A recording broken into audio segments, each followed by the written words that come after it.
അവർ saints.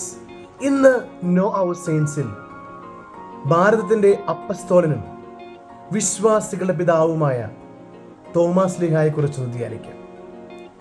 Syro Malabar സഭയെ സംബന്ധിച്ച്, സുറിയാനി സഭയെ സംബന്ധിച്ച് ഏറ്റവും വലിയ ഒരു വിശുദ്ധനാണ് തോമാസ് ലീഹ.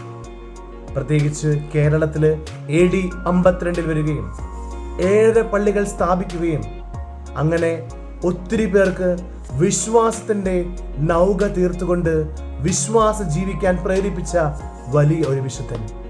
അവസാനം മൈലാപ്പൂരിൽ കുന്തം കൊണ്ട് കുത്തപ്പെട്ട് തൻ്റെ ജീവിതം അവസാനിച്ച വലിയ ഒരു രക്തസാക്ഷിയായ വിശുദ്ധൻ. അപ്പസ്തോലന്മാരിൽ ഏറ്റവും തീക്ഷ്ണതയോടുകൂടി കർത്താവിനോടുകൂടെ മരിക്കാൻ തയ്യാറായവനാണ്. അവസാനം ഈശോ മരിച്ചു കഴിഞ്ഞ് തിരിച്ചു വന്നു എന്ന് പറഞ്ഞപ്പോൾ അവനെ കണ്ടുകൊണ്ട് ഞാൻ വിശ്വസിക്കുമെന്ന് പറഞ്ഞുകൊണ്ട്, അവനെ കണ്ട് എൻ്റെ കർത്താവേ, എൻ്റെ ദൈവമേ എന്ന് പറഞ്ഞുകൊണ്ട് അവൻ ഏറ്റുപറഞ്ഞു ആ വിശ്വാസം. സ്നേഹമുള്ളവരെ, തോമാസ് ലീഹായെ പോലെ നമുക്കും വിശ്വാസം ഏറ്റുപറയാം.